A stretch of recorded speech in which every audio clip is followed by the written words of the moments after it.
शहरातला छत्रपती संभाजीनगर रोड या रोडवर असलेल्या एका टोल नाक्याजवळ एक कार येते. कारमधील चौघे ट्रक चालकावर हल्ला करतात आणि झटापटीनंतर त्याच्यावर गोळीबार करून फरार होतात. गोळीबाराच्या या घटनेनं काल जालन्यात खळबळ उडाली. जालना शहरात असलेल्या एका टोल नाक्याजवळ झालेल्या या गोळीबाराच्या घटनेनं शहर अक्षरशः हादरलंय. कारमधून आलेल्या काही लोकांनी एका ट्रक चालकावर हल्ला करत त्याच्यावर गोळीबार केल्याची घटना समोर आली आहे.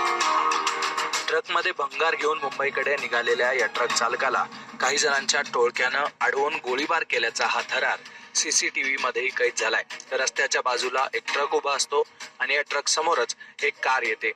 या कार मधील काही लोक उतरतात आणि ट्रक चालकावर हल्ला करतात. व्हिडिओमध्ये दिसत असल्याप्रमाणे चौघांच्या तावडीतून निसटण्याचा प्रयत्न ट्रक चालक करतो. तो पळत असतानाच हल्लेखोर कार मध्ये जातात आणि जाताना ट्रक चालकाच्या दिशेनं गोळीबार करतात.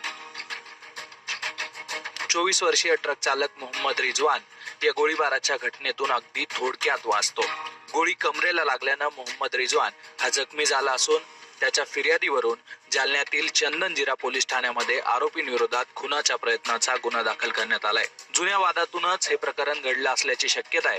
तसंच आरोपी आणि जखमी हे दोघंही मुंबईचे रहिवासी असल्याची प्राथमिक माहिती आहे. गोलीबारी का वारदात 10 बजे हुआ है, रात 10 बजे के दरमियान नागेवाड़ी टोल प्लाजा के नजदीक ये इंसिडेंट हुआ है और जो विक्टिम है उसमें और एक्यूज्ड है दोनों भी आपस में रिलेटिव है. दोनों मुंबई निवासी है, मुंबई से यहाँ आए थे.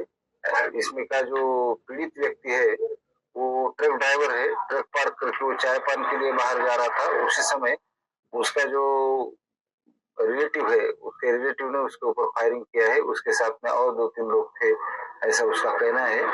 उसके कंप्लेंट के ऊपर से हम एफआईआर रजिस्टर करने की प्रक्रिया शुरू है और एक्यूज्ड को अरेस्ट करने के लिए टीम हमने मुंबई भेजी है. 3 राउंड फायर हुए हैं.